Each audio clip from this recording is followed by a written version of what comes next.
Good afternoon, everyone. Good afternoon. So, the Reverend Dr. Nyle Fort. I can't express how happy I am to be in conversation with you, to share this space like this.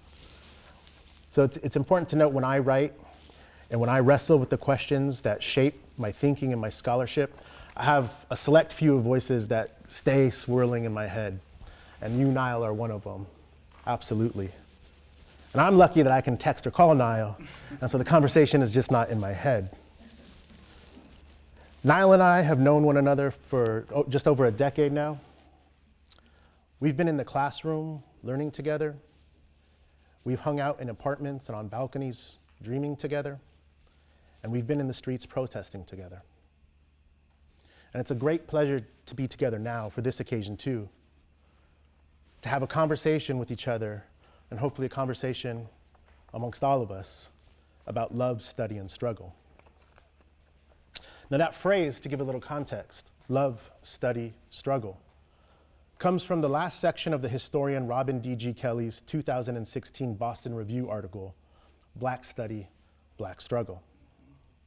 And it's important to name this because at the moment, this piece in particular, is, along with a few others, at the center of battles around AP curriculum and African American studies in Florida. And as I understand it, this particular piece was removed from the latest curriculum revision that was released on February 1st. The piece itself, Black Study, Black Struggle, was written in the wake of the widespread campus rebellions in the fall of 2015, and in the wake of the ongoing struggle that it produced. And those struggles itself, which followed nationwide protest movements in places like Ferguson, New York, Houston, Los Angeles, Cleveland, and Baltimore, among others, in response to the murders of Michael Brown, Eric Gardner, Sandra Bland, Ezell Ford, and Freddie Gray by the state, by the police. The piece was written to help clarify for student activists, it was very clear about who the audience was, to clarify some of the contradictions and the demands of the campus movements, and to clarify the place of the university, or maybe to put the university in its place with respect to social movements. The piece is worth a read, especially for those interested in this conversation that we're going to have today, to get a better sense of the kinds of work that is being banned and contested under the sort of misnomer, all catch-all term of critical race theory in Florida and elsewhere. But back to Kelley as a launching point for our discussion. So Kelley writes in this piece, quote, "Taped inside the top drawer of my desk is a small scrap of paper with 3 words scrawled across it: love, study, struggle. It serves as a daily reminder of what I'm supposed to be doing. Black study and resistance must begin with love. James Baldwin understood love as agency probably better than anyone. For him it meant," Kelley writes, "to love ourselves as Black people. It meant making love the motivation for making revolution. It meant envisioning a society where everyone is embraced, where there is no oppression, where every life is valued, even those who may have once been our oppressors. To love all is to fight relentlessly to end exploitation and oppression everywhere, even on behalf of those who think they hate us." This was Baldwin's point, perhaps his most misunderstood and reviled point. And thus, Kelley continues, to love this way, as outlined by Baldwin, to love this way requires relentless struggle, deep study, and critique. To love this way requires relentless struggle, deep study, and critique. And so I think, to begin, Nyle, it would be helpful to hear how you got here to a place of relentless struggle and deep study as a practice of love, both despite and by way of your place in the academy, and also why, for now at least, you've decided to remain. Wow, thank you so much. Thank you so much. So first, let me say, Dr. Matt Harris. Do you do Matthew or Matt? When you, whatever. All right. Dr. Matt Harris First of all, that was extremely beautiful, and thank you for sharing that and setting the stage. Dr. Matthew Harris is one of the most beautiful human beings on the planet. He's one of the most gracious and generous friends that I have, and I have wonderful friends. He's wicked smart, but why I keep him so close in terms of my thinking is because it's always so grounded in this very conversation.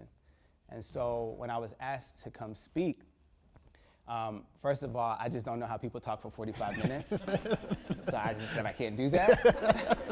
But I said I want to talk to somebody who's engaged in the topic so that we root the conversation in the thing that we are talking about. And I first wanted to get an organizer from the community, and I said, oh, one of my good friends who I was politicized and radicalized with is right there. And so it's cool to be full circle, starting off on those balconies in your apartment when we were in seminary. First, I would like to thank my mom, who's the most beautiful human being in the history of human beings. You asked me how I'm here. I want to thank my mom. I want to thank my father and my brother and my pastor, who are not here with us in the flesh, but are always with me in the spirit. I want to thank the grounds workers, the clerical workers, those who work in the cafeteria, those who clean up after us. I want to thank you so much, Dean Lumpkin, for all of your support in getting me here and being so gracious and hospitable. I also want to thank Philip Guzman. Did I say that right? All right, there we go. You just hooked me up, got me in that nice little hotel. And I got a black car driver. So I'll come to Chicago whenever y'all want me to come to Chicago. Thank you all so much. And Matthew Vega, I really appreciate you for having me here. And just, we need to talk more often, because every time I'm in your presence, I just feel like there's something special there. And to your mom in the back, hi, how you doing? That's right. There we go. We were talking before this about the great state of New Jersey, where I'm from, and we'll get to that later. And the last thing I'll say is I was very happy to see that you have a brother up on the wall in here. Did y'all know that? It's a brother on the wall. Y'all know that? And this brother that's on the wall went to this small little school in Atlanta, Georgia. Y'all know what school that is? It's a school called Morehouse College. It is the most illustrious, it's not big, the whole school is about from there to here, but it is the most illustrious institution of higher learning in the world. And I just happen to go there too. So how did I get here? I was thinking about this. Matt and I talked before this conversation about how we wanted to do this, and I was thinking, and I said, okay, I'm gonna start with the moment that I was explicitly politicized and radicalized, which I'll get to. But then I thought about it more, and I said, well, I have to go further back to talk about how I got here. And there's like three institutions that really made me who I am today: my family, the church, and sports. And so my family, I started off my life in a black working class neighborhood, and we had everything we needed, but we didn't have a lot. But our house was so full of love. There was never a bedroom that was empty at night. The table, the dinner table, always, we had to get extra seats to put up at the table because Lamar, who lived across the street, didn't always have food to eat. So my mom and dad made sure that if we had spaghetti, he had spaghetti, and his sister and his little brothers. We had an attic, a small little attic. And for a long time, my mom had a friend who had 11 kids who stayed in that attic with us, and we would play outside like basketball, and we would fight, and it was noisy, and it was sweaty, and it was loud. And that was really, for me, one of the most formative experiences of my life, because I didn't have, obviously, the language of love, but I knew the practice of love, which was so much about meeting people's needs. It was so much about joy. And then, of course, the church. So I grew up in a small little Pentecostal church in Newark, New Jersey. I'll talk about Jersey a little bit. Just so you know, Whitney Houston is from New Jersey. I don't know if y'all know that. I'll talk about others who are from New Jersey, too. Went to a small little Pentecostal church in Newark, New Jersey on Sussex Avenue. And they were by no means a progressive church. I don't even know if they know what radical theology is. Like, that's not the language. It was just a small little black church in a very impoverished neighborhood, and folks who were trying to make it day to day. And the theology, looking back, now that I know a little bit about theology, wasn't great. People like my mom, for example, who eventually formed a relationship with another woman. People like my mom, for example, I was taught were not going to go to a good place after they passed away. So I don't want to romanticize it, but I do want to say that there was a fundamental commitment, even in all of its contradictions, to the dignity of every single human being. So before I got to politics, before I got to the language of freedom struggle, I grew up in this small little church where the grandmas gave me a peppermint to stay awake. Because I used to act like I was praying, but I was really asleep. I don't know if y'all ever did that. I did this. Like, Mom, I'm praying. And I was asleep. They would give me peppermints. They would make sure we had a few dollars in our pocket. All the kids who lived across the street who had very little, they would make sure that they had their. So the church was the second sort of institution where, again, I didn't have all the language, but I learned about this Palestinian Jew who I now know was a revolutionary, who loved his friends and enemies so much that he was willing to die for them. That was the second institution. And then the last was sports. So I grew up playing basketball. I'm still really good, just by the way. Don't let my height fool you. And sports was really important because, especially playing basketball, it's a team sport. And I learned a lot about accountability. I learned a lot about community, collaboration, collectivity. I learned that everybody has a role to play, and that every role is valuable. So you might not be the person who is bringing the ball up the court, but you might be the person who's rebounding. You might not be great at offense, but you're really good at defense. But we all have to be playing our roles at the highest level in order to win. And there was a lot of lessons about social justice that I eventually learned from that. All that said, my first time of understanding something about study was really just through school. So I knew about love and struggle from growing up in these institutions. My brother who I talked about was in high school, and they were kicking him out of the school because he was, they thought he was bad. They were just happened to be all the bad kids were black. And so they were creating an alternative school in the neighborhood we lived. My dad was about 70 years old at the time. He was retired, and he decided to protest outside of my brother's high school every single day for like 360 something days. Every single day. When they tried to open up the alternative school, he stood in the middle of the driveway and didn't let the bus go through the driveway. He was 70 years old. He got arrested by the local police. He refused to eat. Like, he thought he was like Gandhi or something. It's really funny. But I was a kid, and my dad never identified as an activist, ever. He never described himself as a freedom fighter. He said, Nyle, my highest honor is to be a child of God. So his commitment to just doing the right thing, and Dr. Harris, I think this is important. I want us to talk more about this, of how we identify ourselves, because there's something about, and I know you talk about this with your parents, there's something about the terms of our religious formation that I think gives us a different orientation to politics. And my dad was an activist just trying to do the right thing because he was a child of God. I'm gonna speed up because I know we want to get to the next thing.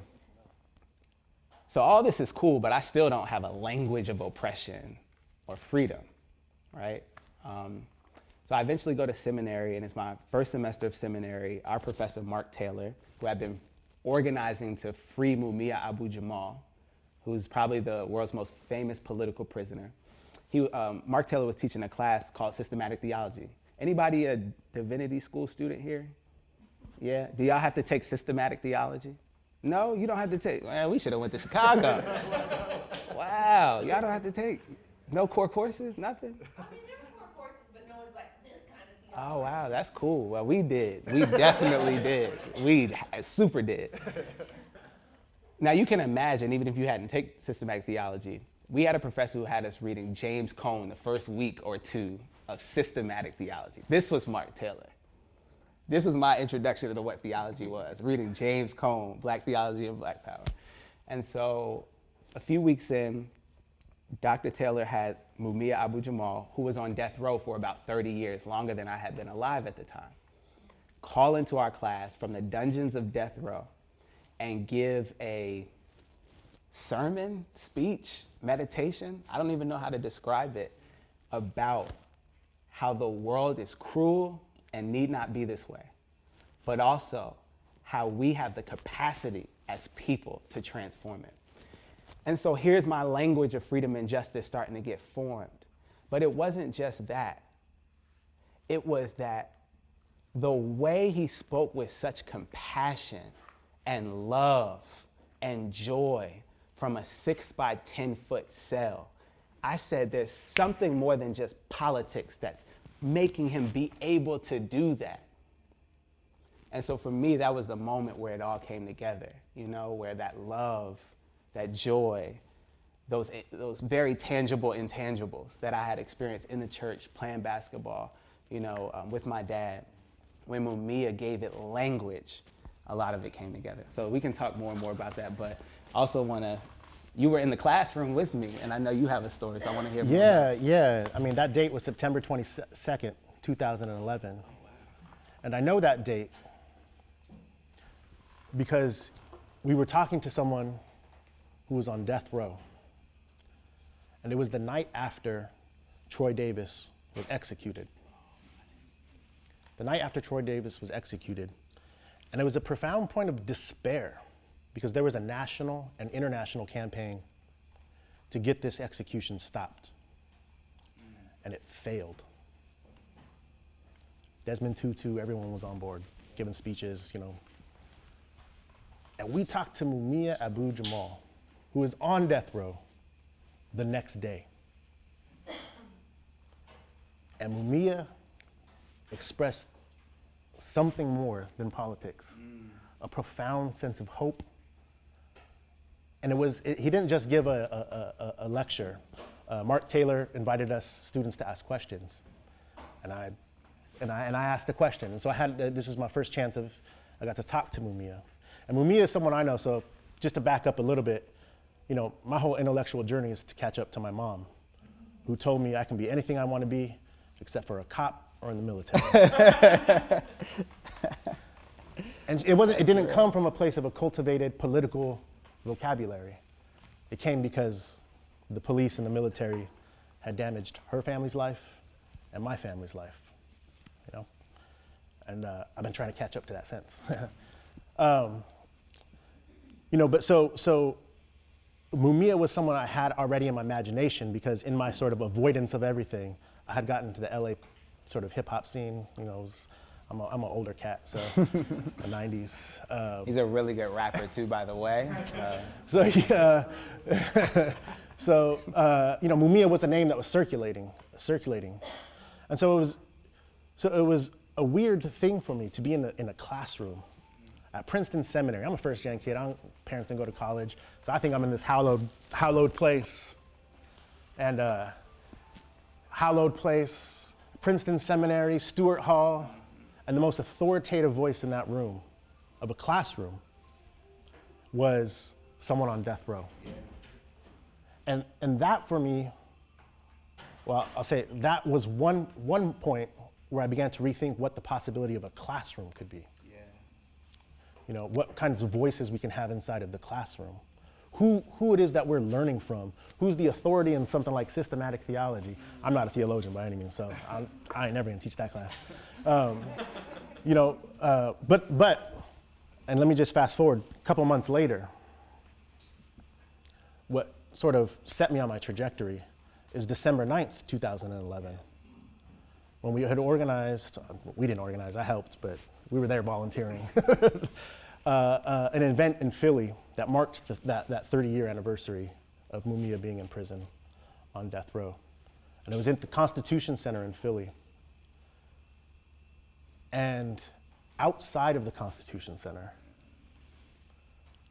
there was a group of people protesting this event, yelling and screaming the most vile things I've ever heard. And it was the Fraternal Order of Police. It was the police union. They were all cops, all of them. And in that moment, I was like, I don't know what I'm doing, but I got to work against that. I got to work against that. And that sort of process happened in the classroom. It doesn't stay in the classroom, but it began there. And so I think, yeah, I mean, that's how I got there, by way of the classroom, by way of the classroom. I wanted to ask you the second part of what you asked me, and I can tag along, is, so we know all the perils of the university. I mean, the very ground we walk on is very unholy ground in a particular way. It was stolen, and it's full of the blood of God's precious people.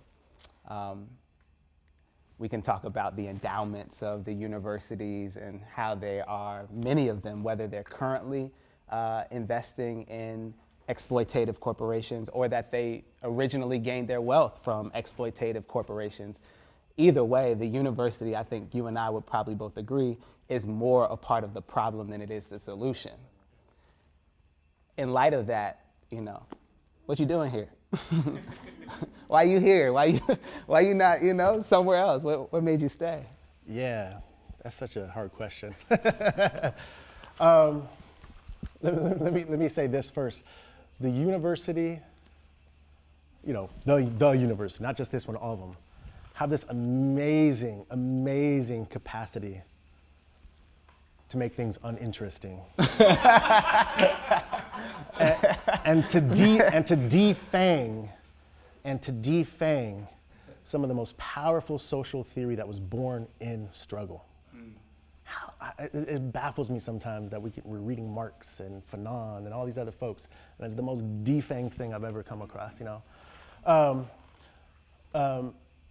But still, I'm still with bell hooks here, that despite all its limitations, the classroom can be a place for the practice of freedom, because we can destabilize common sense. And one of the contradictions is that, we have to sit in a classroom and study.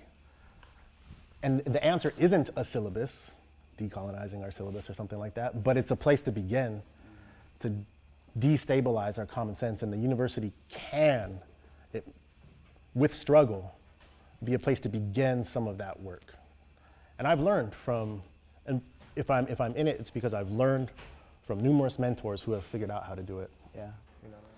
No, I feel that, and for me, it's similar in the sense that, that's where I was politicized and radicalized. That's where I was saved at some level. That was my second sort of conversion experience when Mumia called into the class. And so for me, part of it is really simple, is that I want to be able to give to other students what I was able to receive in the classroom. A lot of times when I speak, very few people know that I was politicized in the classroom, and that's not necessarily a unique experience. A lot of people who are engaged in social movements, a lot of people who are taking up and carrying on radical struggle stand in a long tradition of, we can talk about Black studies, we can talk about fugitive studies outside of the formal university space, stand in a long tradition of people who were either politicized in the classroom or doing radicalizing work within the classroom. And so I think for me, it's similar in that sense of wanting to stand in like a tradition that's so much bigger than me, that also helped make me possible. How do we get to Mumia even calling into the class? It's because people fought, not just at Princeton Theological Seminary, but across the country, across the world, for particular kinds of curriculum. In this sense, for curriculum that allows us to talk about liberation, allows us to talk about freedom. And so I think that we need to keep that tradition alive, because it really is at the intersection of so many things. It's not just about formal study. It's literally about saving the world. Yeah. That's what we're talking about. And so when I think about why it's important to study, why the study part is important with love, study, and struggle, is that you can have love in your heart. You can be ready to struggle, but you have to understand what we're up against. And the point is, and Bell Hooks, I think, says this very well. She uses the language of lovelessness. And I think that's really important, because it's a kind of Black feminist vocabulary of how you talk about injustice. There's a way to talk about injustice that feels abstract. oppression that feels abstract. She said, well, what does it feel like? It feels like lovelessness. But what's so important is that this is the same person who coins the term white supremacist, capitalist, heteropatriarchy, imperialist, it goes on and on. For her, the importance of understanding that kind of system of oppression and domination is because it stands in the way of love. Not for us to become obsessed about it as academics. Now we can talk a little bit about this, like what's our orientation point? And so someone like Bell Hooks is extremely important to me because she's a love warrior who found some kind of space in academia, or some kind of space in the university to sing her song. But the song is a love song. The song is a love song. And so the warrior part is whatever stands in the way of love gotta go, gotta be abolished. I think that's a very particular kind of way of engaging the academy, because there's another way to sort of be in political struggle in the academy that's not rooted in love. The politics are there. We might all agree that the police need to be abolished. We might all agree that mass incarceration is a sin. We might all agree that heteropatriarchy is producing violent men, on and on and on. We might agree that climate change is gonna make us extinct. We can all agree on that. But if social justice work or Black studies is only what we say or think, then I don't think it's in the best of our tradition. Social justice study or Black study or liberation work is also what we do and how we do it. And that's why I think someone like Bell Hooks is extremely important in how we think about this. Yeah, and to carry on that tradition. It's what George Lipsitz, who was one of my mentors, calls insubordinate spaces. And so I'm here, and ain't no surprise, it was in my job talk too, so Dean Robinson's right there. I'm not saying nothing he hasn't heard. So, you know, is to how to pry open spaces, to do this kind of liberative work, and to also be aware that, as Roderick Ferguson says, when the institution says yes, you are in a moment of crisis, right? So how do we pry open these spaces, but also not get co-opted by the spaces as well? And I think we have a long tradition of folks to learn from to do that. Yeah. So I want to talk about this sort of, I think part of the talk is scholar activism, in the role of scholar activism in progressive social movements. One way to think about that title is there's scholar activism over here and there's progressive social movements over there. And so I want to think about the dash or the and, or how do we think about activism and academia? Yeah, how do you think about it? Yeah. I played basketball, so I like alley-oops. I like alley-oops. We talked a little bit about this. A couple of things. I think that, and this is not to say that the distinction is completely unhelpful, but I do want to talk about the ways that it is dangerous. And want to be clear to say that there may be helpful ways to think about the distinction, but I want to go to the other side. So I think it's dangerous to think of them as so distinct for a couple of reasons. One is because it can suggest, if we think of activism over there and academia over here, or freedom struggle over here and the university, however you want to fill in the words, that academia itself or the university itself is also not bound up in the kind of political struggle. What do I mean? Universities are corporations, especially the University of Chicago. So if we can go to the library and go to class and think abstractly about social justice sort of outside the bounds of the campus, then we don't understand the ground that we're walking on, the fact that we are in a corporation. And so if we're gonna take social justice work seriously, to me, it inherently means that within the academic space of the university, we have to see it also as a site of struggle. So we can't just say, look at Amazon and Jeff Bezos. I'm trying to make this very simple. We can't just say, look at Amazon and Jeff Bezos, or look at that other guy, Elon Musk and Tesla and now Twitter. We have to say, well, maybe we should look at our own board of trustees. Mm-hmm. They're not gonna invite me back if I keep talking. Maybe we should look at our own board of trustees.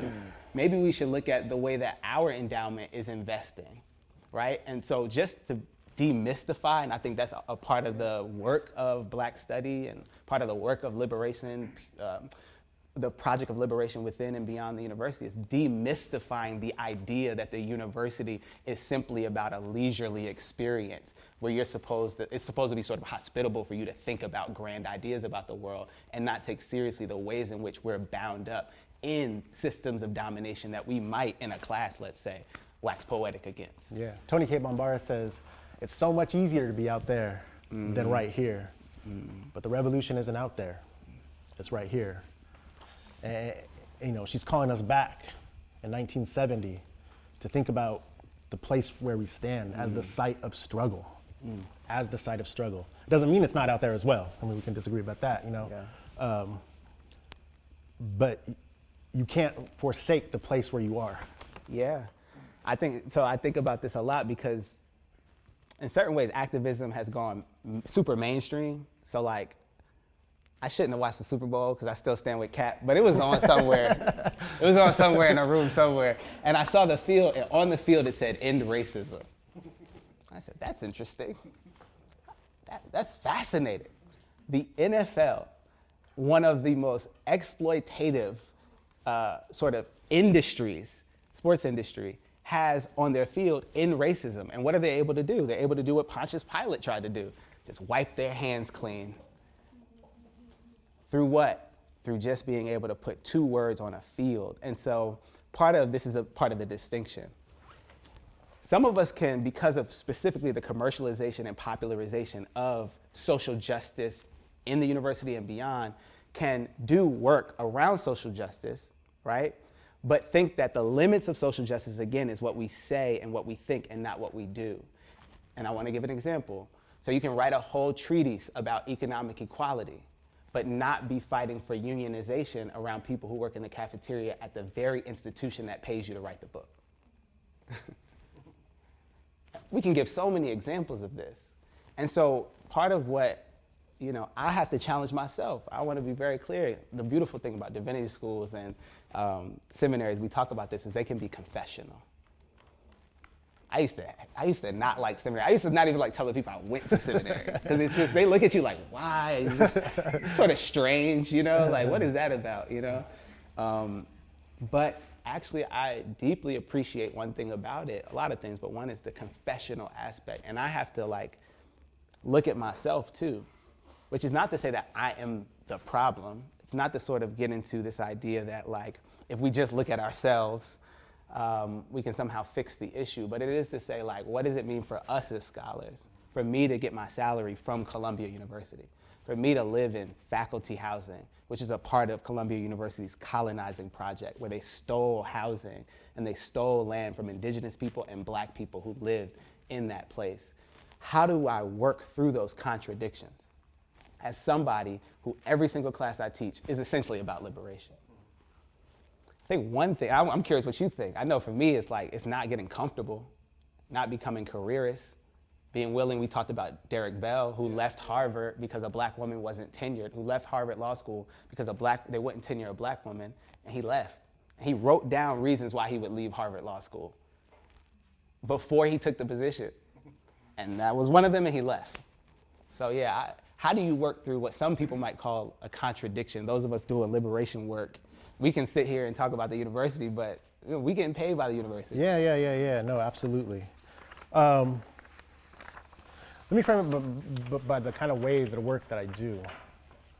So one way people describe Barbara Ransby, her work, the scholar and activist who's at University of Illinois at Chicago, is that she brought down the university to earth and lifted up workaday people and everyday life and ideas to the level of ideas.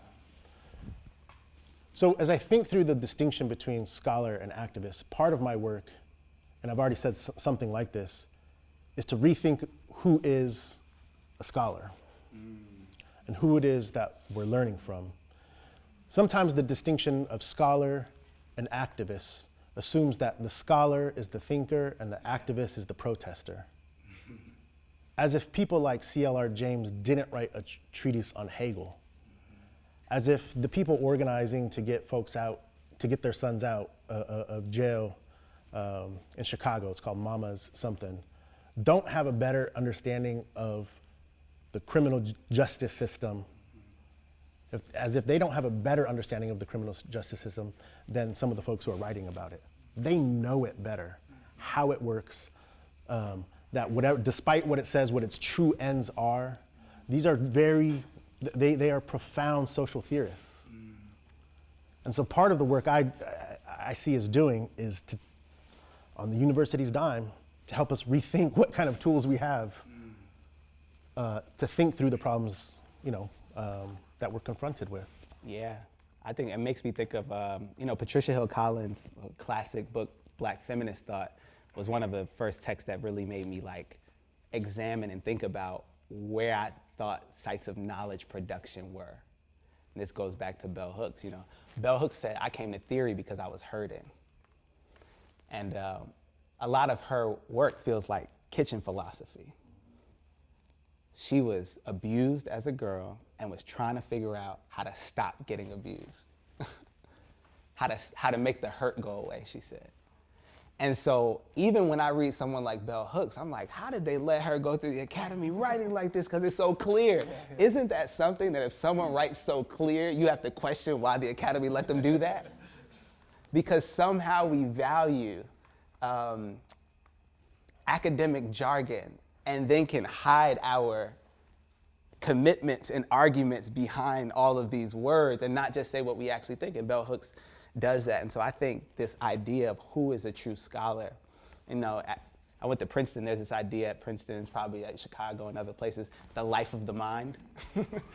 And I'm just like, who does not have the life of the mind? No, really, we say these things out loud. The life of the mind. I don't know who that. My mama got a life of the mind.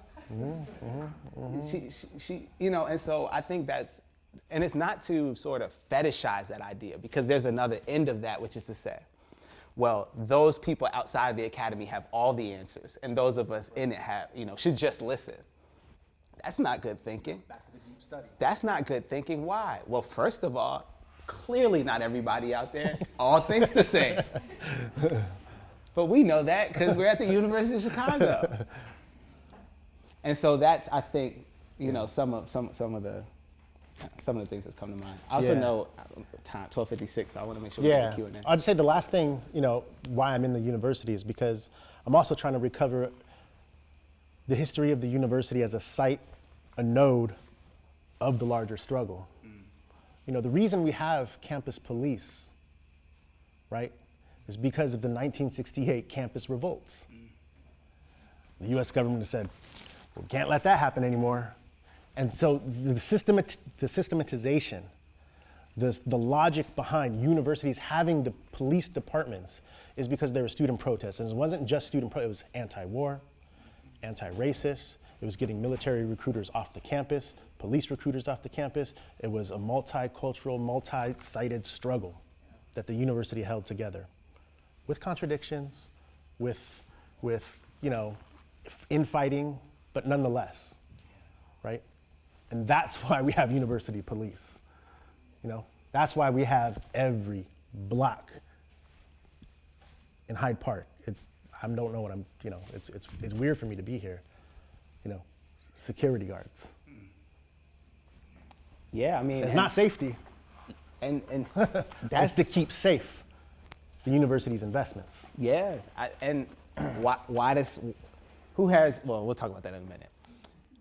Why do they charge so much to go to school? The very same reason.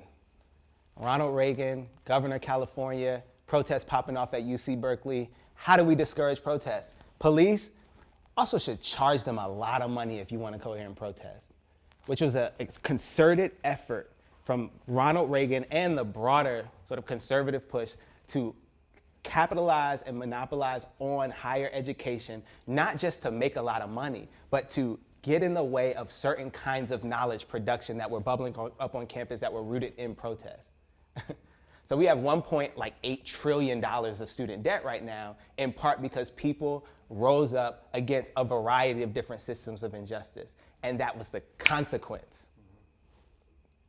It's so insidious. It's like, well, you can get it by a cop, or you can get it by a debt. Either way, you're gonna get it. But thank God that very tradition has lived on We've seen some of the, at Columbia University. I'm curious what's happening here at University of Chicago. I want to talk about it. We had one of the best, most dramatic and beautiful unionization efforts at Columbia University right when I started, last year.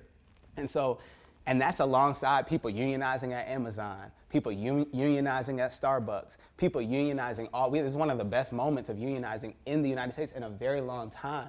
And so when you see those kinds of solidarities happening, when we think about the university or academia, like you said, as a part of a much larger struggle, then I think it's a very different question. It's not just like, what's the role of the university in progressive social movement? It's like, how do we think about the solidarity between those of us who are doing liberation work with those of us across the entire world?